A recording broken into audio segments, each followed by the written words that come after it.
Fala galera, aqui quem fala é o Xande e muito provavelmente você já percebeu que a aula de hoje não é minha, pela thumbnail, a imagem do vídeo. Hoje nós faremos uma revisão de humanas para a ESA com o professor Fernando. Eu peço encarecidamente que todos vocês curtam o vídeo, deixem aquele like maneiro pra gente e deem um comentário também bacana para apoiar o nosso professor Fernando, que está aqui fazendo um vídeo de muita qualidade para todos nós, tá bom? Então, dá aquela moral pra gente, pode ser? Vamos lá pro vídeo. Como eu disse, todas as informações na descrição do vídeo. Partiu aprovação! Bora! Pessoal, meu nome é Fernando, professor Fernando Maia, formado em História, pós-graduado também em outras áreas como Sociologia, Filosofia, Geografia também.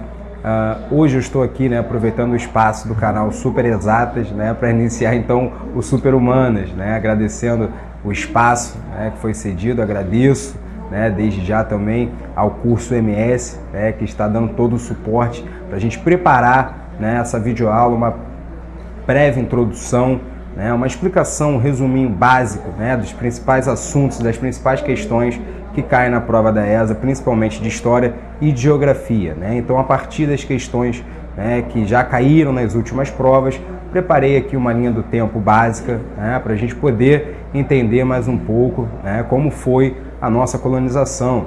Então, a nossa história começa exatamente no dia 22 de abril de 1500, a partir da chegada então dos portugueses, diferentemente dos nossos vizinhos, diferentemente da nação vizinha também grande conquistadora, dos nossos povos vizinhos, diferente da Espanha, o rei português acreditava que quando chegasse ao Brasil ele iria encontrar ouro em quantidades abundantes, pedras preciosas, e não foi bem isso o que aconteceu. Então, de fato, num primeiro momento, somente as riquezas naturais que foram descobertas e assim, durante 30 anos, foram exploradas, em especial o pau-brasil, tanto que a nossa colonização ela é dividida em duas fases. Então, ali eu coloquei no quadro para vocês a primeira parte dessa colonização, que conhecemos como uma fase pré-colonial, onde o principal produto da economia era o pau-brasil, representando então o extrativismo vegetal. Diversas outras riquezas de origens naturais também foram muito exploradas, frutas, especiarias também, enfim. A partir da fase colonial, então a fase pré-colonial ela vai durar de 1500 até aproximadamente 1530, 1532, e a fase colonial se inicia a partir dessa data, porque devido ao sucesso de duas capitanias hereditárias que prosperaram, em especial, já até marquei aqui para vocês, coloquei a capitania de Pernambuco e a capitania de São Vicente, atual São Paulo. Agora, o motivo da prosperidade dessas capitanias se dá em razão da fácil e rápida aceitação e adaptação da cana-de-açúcar com o nosso clima e também com o nosso solo roxo ou a terra preta, conhecido também como solo de Massapê. Então o açúcar se torna, a partir desse momento, nossa principal fonte econômica, porque o açúcar ele vai substituir o pau-brasil. O pau-brasil ele foi muito explorado e, como qualquer recurso vegetal, milhares de anos, centenas de anos para a sua formação, ou seja, não era um recurso renovável, sem contar também com outros fatores, a pirataria, a concorrência, os franceses tentando prejudicar o comércio português do pau-brasil, os holandeses também tentando entrar nessa jogada. Então, devido a todos esses fatores, o açúcar se torna o principal produto da economia. E graças à prosperidade do açúcar, então, que o rei português ele muda a sua estratégia. Num primeiro momento, o rei português ele não queria se envolver diretamente na colonização, ele queria apenas viver do lucro. Devido também a todas as dificuldades naturais, a gente entende que naquele período a gente tem o fator da distância, demorava muito tempo essa comunicação entre a colônia e a metrópole, as doenças tropicais, os ataques indígenas. Então todos esses fatores prejudicaram esse pleno desenvolvimento durante a fase pré-colonial. Então, com a mudança dos ares, a prosperidade econômica vinda graças ao açúcar, o rei português ele resolve incentivar mais a colonização, né, criando inclusive medidas protetivas na colônia, intensificando o próprio pacto colonial, e de fato a nossa história então começa a partir da prosperidade do açúcar, né? Então, resumidamente, a fase pré-colonial e a fase colonial dão início à nossa história, né? Eu separei até uma questão referente também, por exemplo, à chegada da corte portuguesa no Brasil. Essa questão já caiu numa prova anterior, né, da ESA, e essa questão ela fala sobre o início, o alojamento da corte portuguesa, né? Dom João VI, é muito comum na história dizer que Dom João VI ele veio fugido, ele veio às pressas, mas o bloqueio continental que forçou a vinda da família real portuguesa para o Brasil, ele foi dividido em dois momentos, em duas fases. No primeiro momento, Rússia envolvida também junto com Portugal, ao lado da França. E já no segundo momento, após a Rússia deixar, né, o bloqueio, Portugal resolve então manter-se ainda, né, mais próximo da Inglaterra. Então foi uma troca de favores, porque Portugal, né, e Inglaterra já tinham um outro tratado comercial muito antigo. Alguns livros chamam de tratado de pão e vinho, panos e vinho, onde Portugal entra com a parte, né, da agricultura e recebe em troca os produtos manufaturados da Inglaterra. Então já era uma relação muito antiga essa parceria entre Portugal e Inglaterra. Então essa questão ela vai dizer sobre o início do alojamento da corte portuguesa. Uma corte muito numerosa, né? Sabemos que os membros da corte são sustentados pelo rei. Então, nesse primeiro momento, quando a corte está se instalando no Rio de Janeiro, a partir de 1808, as casas espaçosas, né, os grandes casarões, eles eram confiscados pelo rei, né? Então, uma tinta vermelha na porta significava que a sua residência ela iria ser usada para alojar os membros da corte portuguesa, sem contar também com o aumento dos impostos, o que gerou uma revolta. Em especial, essa questão ela fala exatamente sobre isso, né? Uma revolta que acontece no Nordeste em relação a essa insatisfação com o aumento dos impostos, porque a população entendia, né, que era injusto ter um aumento dos impostos só para sustentar, por exemplo, os vícios, né, a vida luxuosa dos membros da corte. Outro ponto também interessante a partir da vinda da família real portuguesa e seu alojamento na cidade do Rio de Janeiro é que nós temos uma transferência política, uma transferência administrativa. A capital deixa de estar situada na região Nordeste e passa para a região Sudeste. Ou seja, o Rio de Janeiro se tornou, né, a província, a região mais importante do nosso período, da nossa história, né? O que é interessante porque a partir desse momento se inicia o período joanino. Diversas mudanças políticas, mudanças sociais, mudanças econômicas passam a acontecer, né? Então as principais medidas, né, de uma forma bem resumida, ocorre a abertura dos portos às nações amigas, né, do Brasil, onde é super interessante a gente compreender esse momento, porque a Inglaterra foi a nação mais favorecida. Isso, inclusive, demonstra uma ruptura do pacto colonial, porque ao abrir os portos às nações amigas, né, Dom João, em especial, favorecendo a Inglaterra, ele retira a exclusividade comercial, esse monopólio comercial entre colônia e metrópole, ou seja, Portugal perde essa exclusividade comercial. As mudanças culturais também interessantes, criação da Biblioteca Nacional, né, Dom João mesmo naquele desespero, né, naquela situação caótica de sair antes da chegada de Napoleão, ainda consegue trazer alguns livros, dando início então à Biblioteca Nacional, né, medidas culturais. Você vive no centro de todas as tradições, você vive na Europa. Então você vai para uma colônia, uma terra que até então não era desenvolvida e não existia absolutamente quase nada em termos culturais, né, em termos, por exemplo, de lazer, entretenimento, cultura. Então Dom João ainda teve essa preocupação. Outra medida que foi interessante, a criação do primeiro Banco do Brasil, né, dando início assim, então, a uma estabilidade política e econômica na nossa história. Outro fator também interessante, né, de uma forma resumida, a partir do período joanino, ainda, né, no finalzinho do período joanino, ocorre uma revolta ou uma revolução também conhecida como revolta ou revolução constitucional do Porto, né, onde o partido português, após a derrota de Napoleão, exigia o retorno da família real para Portugal. Então Dom João, ele foi pressionado e, para não perder o trono em Portugal, ele acaba abdicando do trono brasileiro, né, deixando aqui então Dom Pedro, né, ainda não coroado Dom Pedro I, primeiro imperador do Brasil, apenas Dom Pedro, né? Então, ao retornar para Portugal, Dom João, ele tem os seus poderes limitados por uma Constituição que foi elaborada, né? Ao contrário desse processo, né, então Dom Pedro I, o príncipe regente, ele quer governar de maneira, né, livre, independente de Portugal, porém o partido português continuava pressionando para o seu retorno a Portugal. Então, para que pudesse governar de uma maneira livre, né, independente, Dom Pedro, até então, né, o príncipe regente, ele vai fazer todo o processo que nós conhecemos como a independência do Brasil, né? Só que nesse processo a gente consegue ver claramente que tem uma teatralidade muito grande e a gente não vê tanta participação popular nesse processo. O principal grupo, né, que foi favorecido, a própria elite, né, os próprios senhores, enfim, os aliados, inclusive também os portugueses que aqui estavam e faziam parte, né, da elite que acompanhava agora então Dom Pedro I.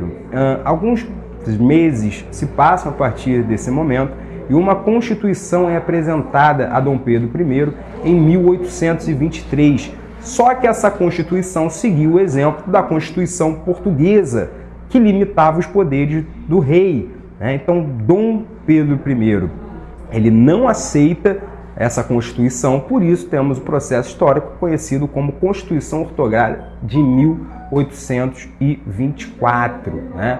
Onde um novo poder, até então é até engraçado, né, a gente parar para pensar que Dom Pedro I acabou se tornando tudo aquilo que ele lutou contra. Ele lutava contra o absolutismo português, contra a questão, né, do partido português se intrometer nos assuntos políticos e econômicos do Brasil. Então, de herói, de salvador da nação, ele acaba se tornando um déspota, porque ocorre a centralização do poder a partir da criação desse instrumento. Então, o poder moderador, ele vai aumentar, por exemplo, a repressão, a fiscalização. Então, Dom Pedro I, ele passa a governar com punhos de ferro, né? Isso também gera algumas revoltas, né? Principalmente uma revolta conhecida como Confederação do Equador, onde o líder, Frei Caneca, era totalmente contra esse autoritarismo e a centralização do poder de Dom Pedro I, né? A partir desse momento, diversos outros fatores históricos passam a ocorrer, a popularidade do imperador cai cada vez mais, insatisfação popular, aumento dos impostos, né? Isso internamente. Então, Dom Pedro I, ele já não agrada mais a população e ele é forçado por um fator ainda maior, de uma natureza mais grave, a renunciar ao trono brasileiro, né? Porque está ocorrendo em Portugal, paralelo a esse momento de agitação política, um golpe liderado pelo seu próprio irmão, Dom Miguel, né? Na tentativa de tomar o poder de maneira absolutista, né, de maneira arbitrária, porque Dom Pedro I, ele abdicou do trono português em favor de sua filha, onde o seu próprio irmão seria o seu tutor, né? Então, a partir de uma trama, ele acaba tomando o poder das mãos da filha de Dom Pedro I. Então, Dom Pedro I, que já estava num momento difícil, numa situação política, né, muito conturbada, ele decide abdicar ao trono e retornar para Portugal, onde é retratado e conhecido como um grande herói nacional, pois com um número menor, né, de soldados, ainda com os seus fiéis aliados, ele consegue retomar o poder e acaba morrendo, né, pouco tempo depois. Então, a partir desse momento, ele deixa o seu filho no Brasil, dando início, então, à fase que nós conhecemos como período regencial, né, no primeiro momento, regência trina, né, 3 pessoas envolvidas na administração do território, e posteriormente a regência una.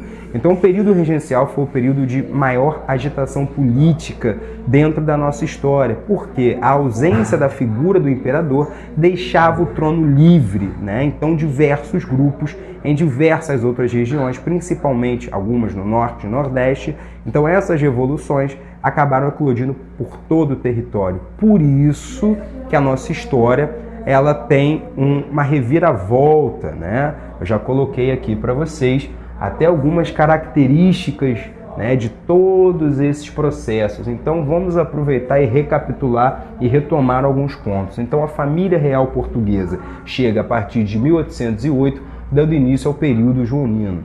A partir então dessa abdicação, o retorno de Dom João para Portugal, nós temos o início do primeiro reinado, onde o ponto principal, né, além do processo de independência, foi a criação do poder moderador.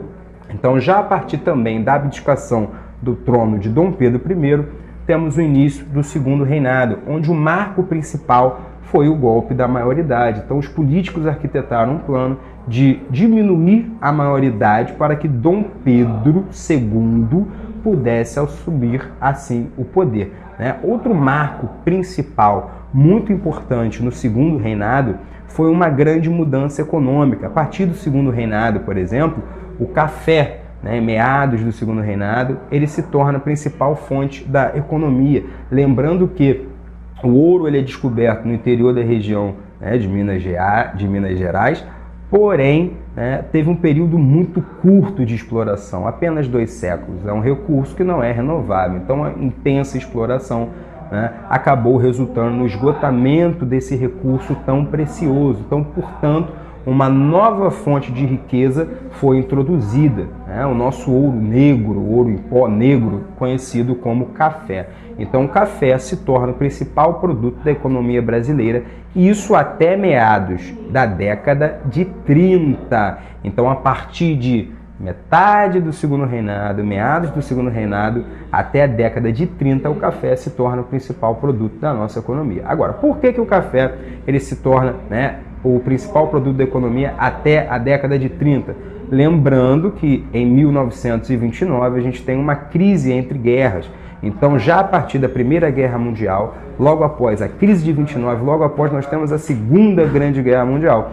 Ou seja, os nossos grandes compradores, os principais países que nós exportávamos esse café, eles estão ocupados lutando nas guerras ou se recuperando de uma crise, a primeira grande crise capitalista. Então, o Brasil ele é forçado a buscar uma alternativa econômica, a industrialização tardia. Então, pouco do que sobrou, dos investimentos do café deram início, então, a uma indústria primária, uma indústria básica na nossa história. Por isso, a nossa industrialização foi tardia. Fazendo um gancho até com a disciplina de geografia, a primeira região a ser industrializada foi o Sudeste. Então, por isso que hoje as 2 principais cidades globais, o coração econômico brasileiro, encontra-se na região Sudeste, São Paulo e Rio de Janeiro, as nossas 2 únicas cidades globais, cidades com influência e peso internacional. Então, recapitulando, voltando aqui, a partir de todos esses processos dentro do segundo reinado,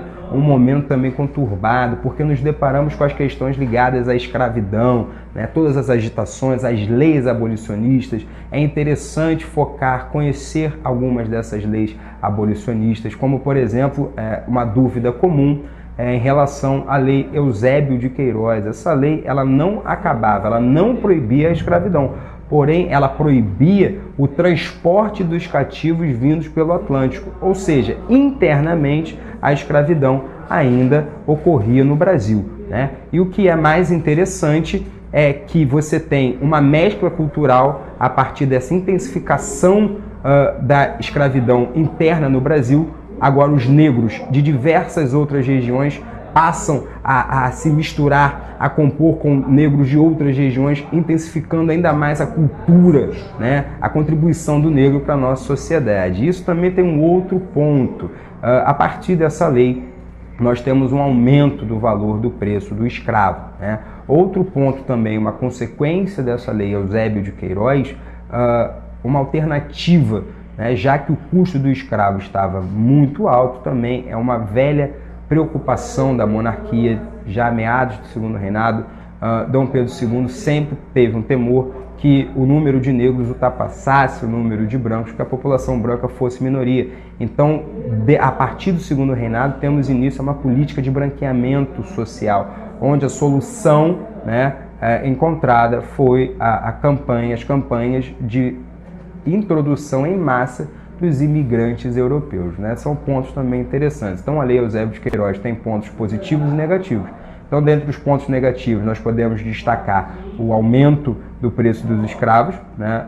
Essa lei também ela acaba intensificando o processo de escravidão interna. Os negros passam a ser obrigados, né, a praticamente a reprodução intensa, né, para que se aumentasse o número de escravos internamente. Você tem um tráfico interno muito grande. Agora, os próprios senhores, né, que tomam as rédeas, o controle do mercado de escravos, trocando escravos, né? Outro ponto também que eu vejo, um ponto positivo dessa lei Eusébio de Queiroz, em relação ao que eu já disse, né, que já havíamos comentado sobre a mescla cultural e também a vinda maciça desses imigrantes para o Brasil. Então, voltando aqui, os principais pontos ainda dentro do segundo reinado, final do segundo reinado, né, a partir então do retorno dos militares, né, da Guerra do Paraguai, esses militares tiveram contato com uma corrente de pensamento chamado positivismo, né, criado então pelo pai da sociologia, Auguste Comte, né? E o que é interessante é que esses militares, então, embebecidos, né, nessa doutrina iluminista, nesse contato com o positivismo, acreditavam que a monarquia e a escravidão eram os fatores responsáveis, então, pelo atraso do Brasil. Então, um grupo de militares começa a arquitetar o que nós conhecemos como proclamação da República, né? Então, de fato, o que foi a proclamação, senão um golpe, né? Nós apresentamos um golpe quando dá certo, nós entendemos como uma revolução. E uma revolução que não dá certo, nós entendemos como um golpe. Então, a proclamação da República foi um golpe que deu certo, né? Então, temos aqui o início da República, os militares no poder, dando início ao período de governo conhecido como República das Espadas, né, onde apenas os governantes militares ocupavam o poder. É um momento de criação de políticas econômicas. Por exemplo, é um momento que ocorre uma prática histórica chamada política de encilhamento, onde foi um total fracasso, né? Essa política criada pelo ministro Rui Barbosa, né? Uma espécie de liberação de crédito aos produtores de café, e sem muita comprovação, porque naquele tempo não existiam, né, tantos critérios, não era tão criterioso você conseguir uma carta de crédito, um empréstimo, enfim, diversos golpes passaram a ocorrer, né? Políticas de crédito fantasmas, né? Golpistas sempre existiram desde que o mundo é mundo. Então, a nossa história, brevemente resumida até os dias atuais, né? Porque a partir da República temos uma série de mudanças políticas e sociais. A partir, como eu já havia comentado, desse golpe dos militares, nós já percebemos, né, uma intensificação das articulações militares que vão dar início a um outro golpe, uma outra parte da nossa história, né, o golpe civil militar, enfim. Então nós percebemos que o exército ele se fortaleceu muito a partir da Guerra do Paraguai. Então a Guerra do Paraguai, mesmo com consequências negativas, alguns pontos positivos, né, podemos destacar então o fortalecimento do poder dos militares e toda a preparação e elaboração que vai resultar então na nossa República. Dentro dessas mudanças políticas e sociais, temos, por exemplo, movimentos de contestações sociais, movimento tenentista também. Temos um outro processo interessantíssimo, um movimento de uma fase modernista, né? A valorização do herói nacional, a valorização da cultura interna, né? A criação da identidade, né? O Brasil precisava ser apresentado como uma nação. Isso é interessantíssimo porque existia essa preocupação na República de se apagar essa imagem de país atrasado, de país escravista. Então agora vamos realizar aqui umas atividades, né? Acompanhe comigo na tela. Então, primeira questão. A família real portuguesa, fugindo das tropas de Napoleão Bonaparte, trouxe para o Brasil uma corte parasitária, composta por 15 mil pessoas. Então, para custeá-la, as despesas com o serviço público aumentaram e o governo, para compensar, criou novos impostos, o que gerou protestos organizados e um movimento armado de grandes proporções. Então, tal movimento é conhecido como... Então, vamos aqui ver as alternativas. Então, letra A, Revolução Constitucionalista do Porto. Letra B, Revolução Pernambucana. Letra C, Conjuração Baiana. Letra D, Cabanagem. Ou letra E, Conjuração dos Alfaiates. Então, de todas as alternativas, né, que melhor se encaixa na resposta seria a alternativa B, Revolução Pernambucana, né, uma revolução voltada devido a essa questão da insatisfação com o aumento dos impostos. A população não achava justo, né, ter que custear, por exemplo, o que eu já havia comentado com vocês na nossa aula, né, durante a nossa explicação, custear o alto padrão, né, luxuoso da vida dos membros da corte, ok? Então vamos agora à segunda questão.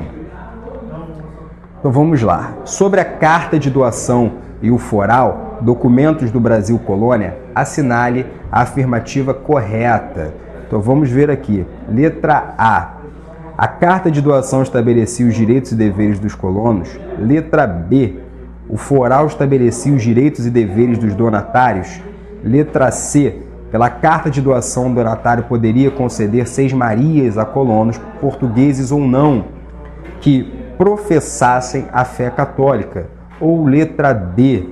O foral estabelecia que os atos dos donatários só poderiam ser julgados pelo rei. Ou ainda letra E. Pela carta de doação, o donatário poderia fundar vilas e povoados e criar instrumentos administrativos, jurídicos, civis e criminais para regê-los. Então a alternativa correta vai ser letra B. O foral estabelecia os direitos e deveres dos donatários. Então, mesmo o rei português não querendo se envolver diretamente na colonização, mas ele precisa fortificar, ele precisa deixar claro que existe um dono nessas terras, né? Que o donatário, por mais que ele recebesse um pedaço dessa terra, o governante mor, né, o dono dessas terras, era de fato o rei português. Também uma forma de deixar claro o pacto colonial, uma forma também de deixar claro o poder real. Vamos então à nossa próxima questão. Quando das invasões estrangeiras ao Brasil, forças holandesas conquistaram com facilidade Olinda e Recife em 1630, mas não obtiveram o mesmo êxito na zona rural, porque no interior da capitania. Então vamos ver aqui as alternativas. Letra A. As forças brasileiras equivaliam um efetivo treinamento e armamento aos holandeses. B. Os brasileiros eram em menor número, no entanto dispunham de melhores armamentos do que os adversários. Letra C. Os brasileiros eram melhores armados e mais experientes no tipo de combate proposto pelos holandeses. Letra D. Os habitantes locais adotavam táticas de guerrilha, atacando os holandeses de surpresa. Letra E. Os locais contavam com o apoio explícito e regular da Espanha, tanto no treinamento de técnicas de combate, quanto no suprimento de víveres e munição. Então, de todas as alternativas, a correta vai ser letra D.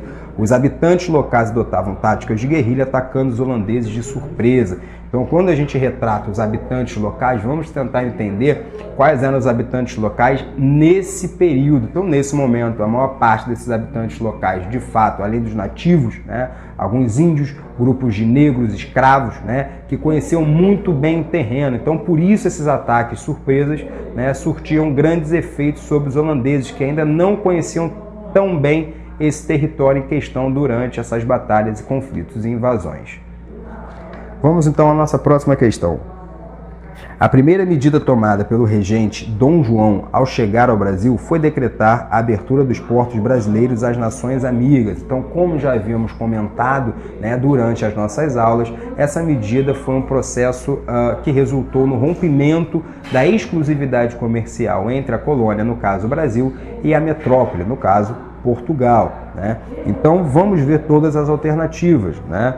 Então, letra A significava na prática o fim do pacto colonial, prejudicava a Inglaterra, que passaria a sofrer concorrência de outros países no comércio com o Brasil, ou nossa próxima alternativa, né, contrariava num primeiro momento os interesses dos comerciantes brasileiros, ou beneficiava a França, favorecida pela redução das tarifas alfandegárias nas relações bilaterais, ou ainda criava condições igualitárias quanto à tributação alfandegária no comércio com Portugal e com todas as demais nações. Então, de todas as alternativas, vai ser letra A, né? Como eu já havia explicado para vocês, significava na prática o fim do pacto colonial, pois a nação que mais foi favorecida durante esse processo, a partir dessa abertura, né, dos portos às nações amigas do Brasil, foi a Inglaterra. Então, essa exclusividade comercial, esse pacto colonial, em aspas, ele deixa de ter Portugal como mais favorecido nessa relação, passando então a Inglaterra a ter total exclusividade comercial dentro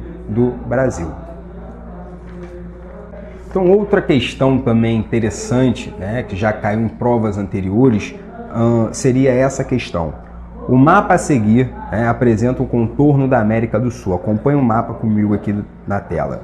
Destacando a bacia amazônica, os pontos assinalados representam fortificações militares instaladas no século XVIII, né, pelos portugueses. Então, ali indica o Tratado de Tordesilhas, revogado pelo Tratado de Madrid apenas em 1750. Então, na imagem vocês podem observar com traços pretos, são as fortificações portuguesas que foram construídas na região norte.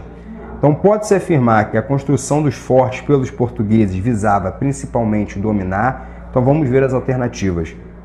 A. Militarmente a bacia hidrográfica do Amazonas.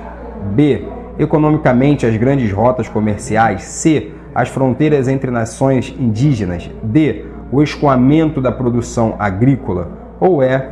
A potência da pesca na região. É claro que vai ser letra A. Né? Militarmente a bacia hidrográfica do Amazonas. Por quê? Na região norte, né, além de diversos países que já faziam fronteira com o Brasil, nós temos uma preocupação, presença de potências estrangeiras com pequenos territórios, né, ali na região norte do Brasil. A exemplo das Guianas ou Guianas, né, que vocês conhecem, lembrando que existiram, né, as principais três: Guiana Francesa, a Guiana Inglesa, né, e a Guiana Holandesa, onde hoje, né, a Guiana Holandesa, após o seu processo de independência, ela é conhecida como Suriname. E naquele período ainda se tinha uma outra administração regional, onde de fato poderíamos contar com outras duas colônias. A colônia brasileira, ou colônia portuguesa, também conhecida ali no território do Amapá, a Guiana Francesa, a Guiana Holandesa, a Guiana Inglesa e também a Guiana Espanhola, né, território próximo ali, ao lado, né, do nosso principal país que faz fronteira na região norte, seu maior espaço, que seria a Bolívia. Outra questão, né, que já caiu em concursos anteriores, em provas anteriores, que tem a ver também com o tema das nossas aulas, né? Então vamos ler aqui. A Constituição de 1824, artigo 98, o poder moderador é a chave de toda organização política e é delegado privativamente ao imperador. Então é um poder de uso exclusivo apenas do imperador, para que incessantemente vele sobre a manutenção da independência, equilíbrio e harmonia dos demais poderes políticos, dissolvendo a Câmara dos Deputados nos casos em que o exigir a salvação do Estado.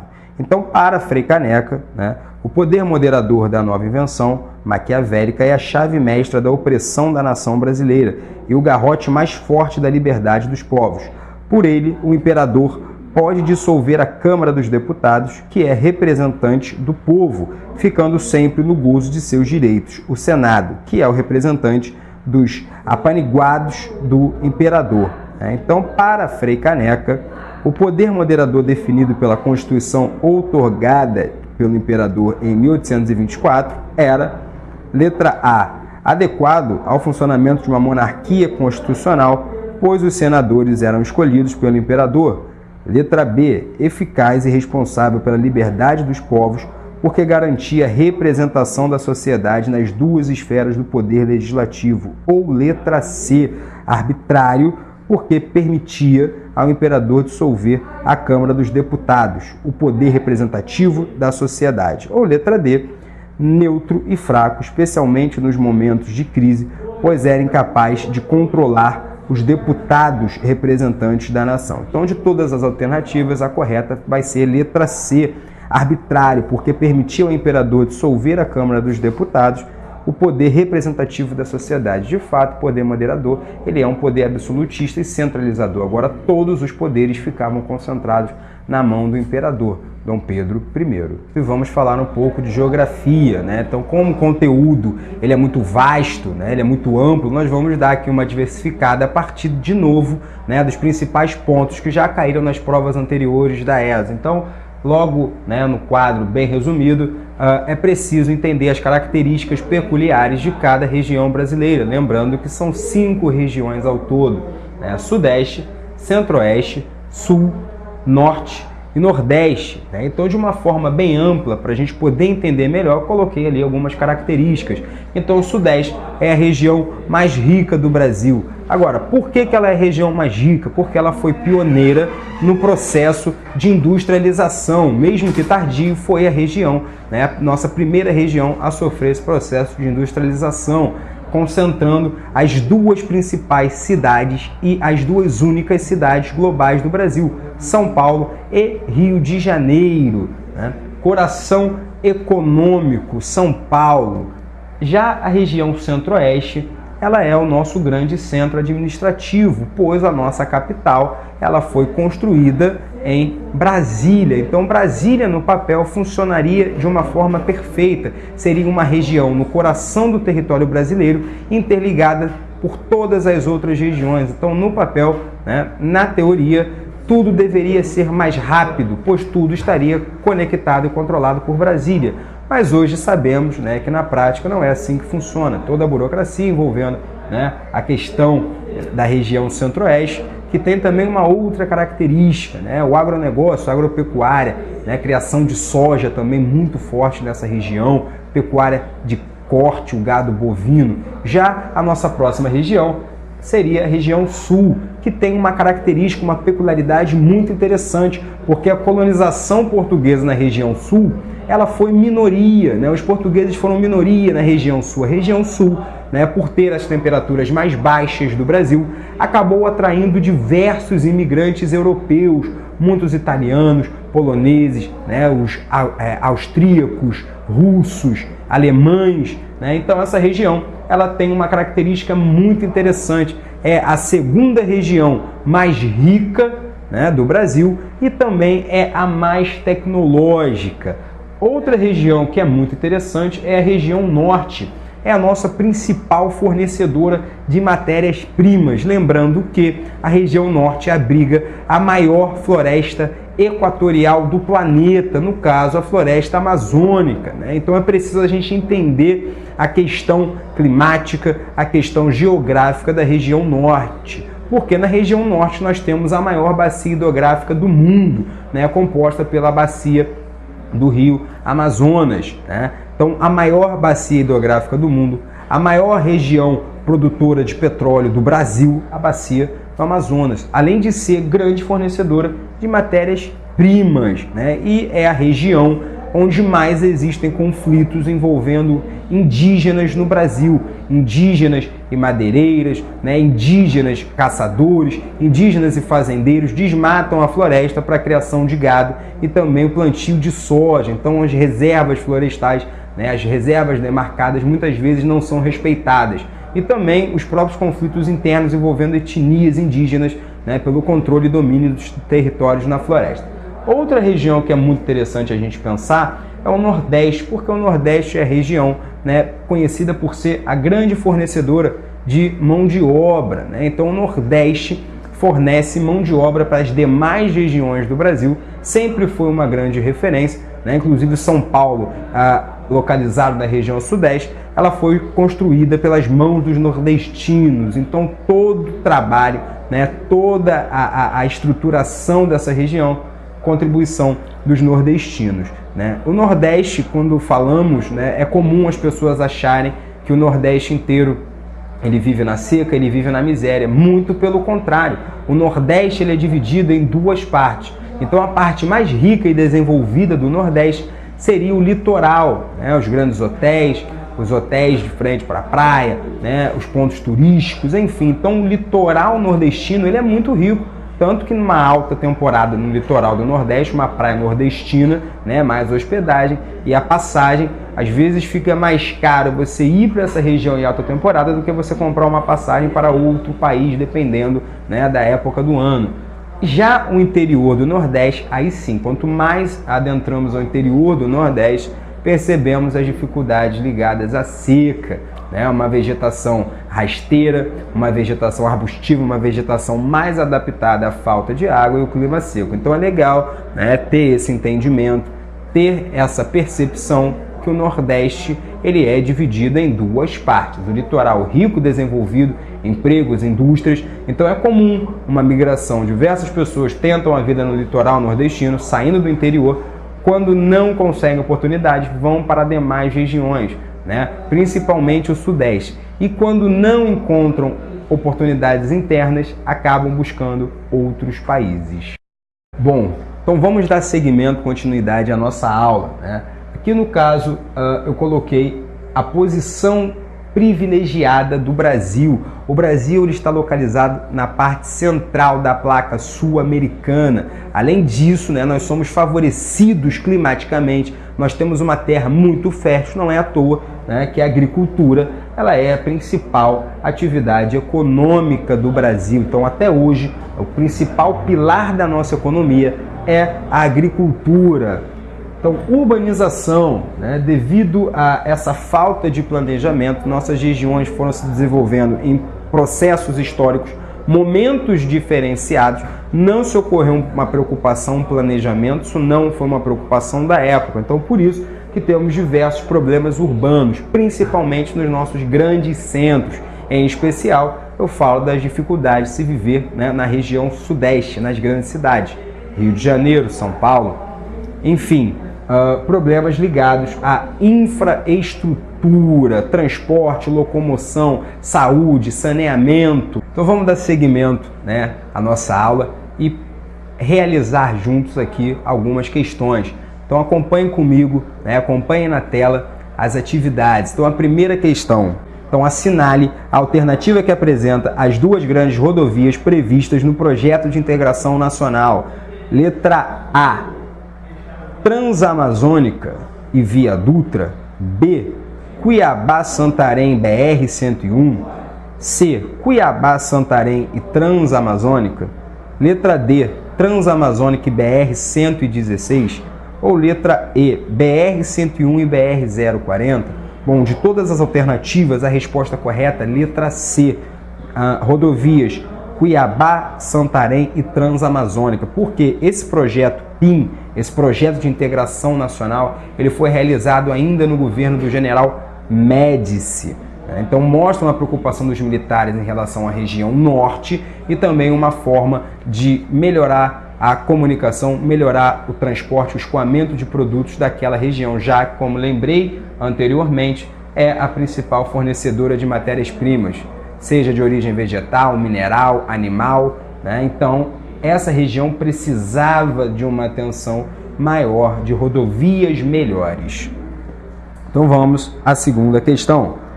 Sobre a divisão política atual do território brasileiro, é correto afirmar que o Brasil é composto por, letra A, 27 estados, 3 territórios e o Distrito Federal.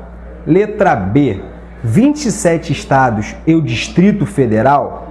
Letra C, 26 estados, 3 territórios e o Distrito Federal.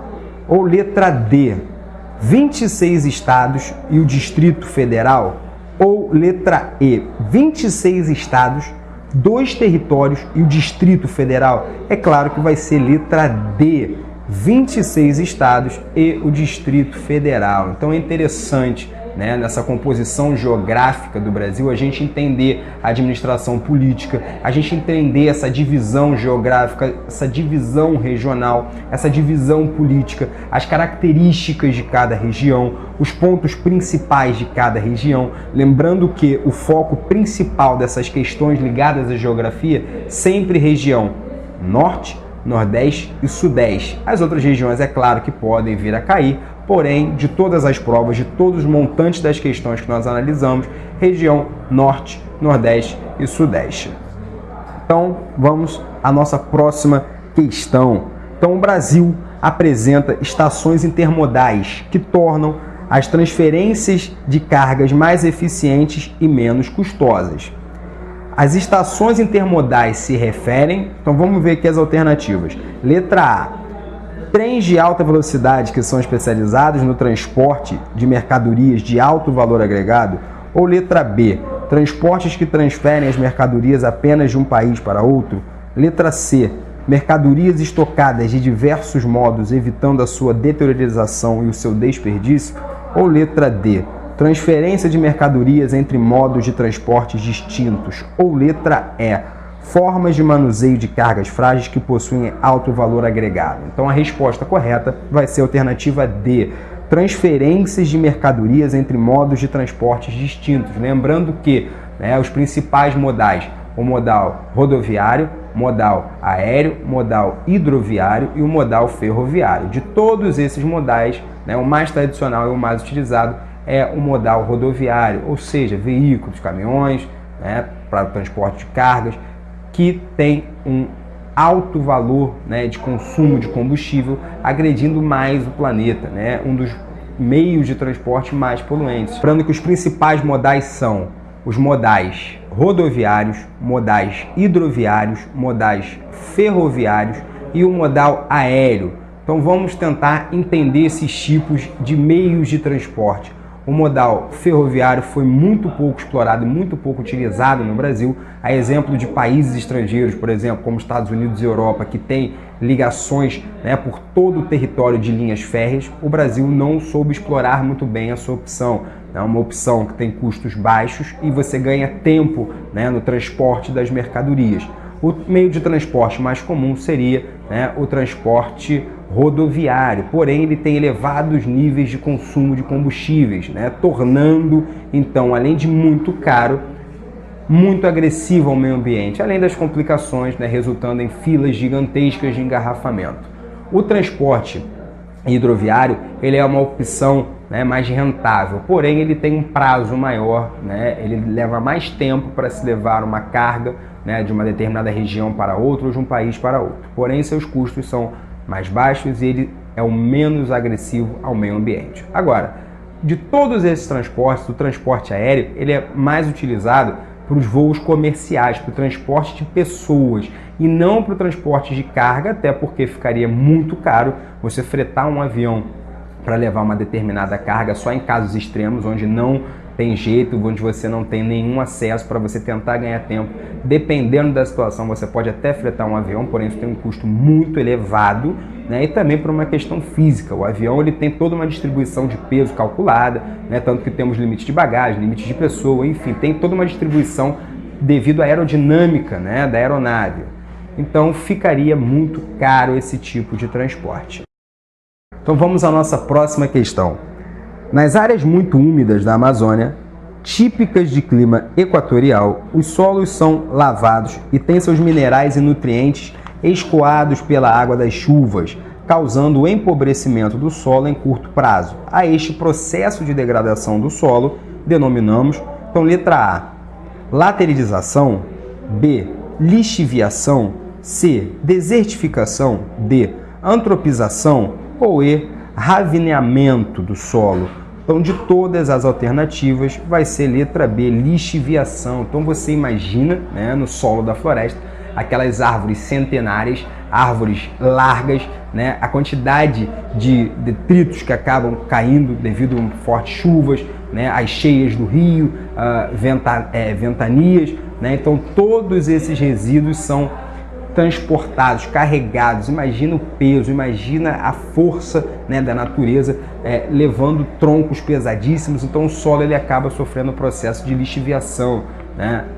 A curto prazo, né, tem uma consequência, e a longo prazo tem outra consequência. Então a curto prazo ele é prejudicial, né, porque o solo da floresta ele tem um diferencial, ele é muito rico de nutrientes, é um solo que tem um poder, né, de degradação, uma terra muito fértil mesmo. Então a curto prazo isso gera consequências, porque se o solo viver encharcado, viver úmido, vai chegar a um ponto que você acaba eliminando os micro-organismos presentes nesse solo, que tornam, né, o solo da floresta muito rico, né? Não é à toa que o solo da floresta ele acaba sendo objeto de desejo entre os fazendeiros, né, entre os criadores de gado, né, os plantadores de soja. Então dá para perceber, né, que o solo da floresta ele é muito valorizado, ele é muito rico. Ajude a divulgar o nosso trabalho, agradecendo também, né, o nosso amigo, dono do canal Super Exatas, que abriu, né, esse contato, essa oportunidade da gente fazer um dia de super-humanas, né, já que a gente começou a ver um pouquinho de história e geografia, né, vou deixar aqui na tela o meu contato, né, lembrando que quem quiser saber mais, quem quiser continuar os estudos, vem para cá, procura a gente aqui, ó, o MS, vem, conto com vocês. Muito obrigado, meu nome é Fernando Maia, até a próxima.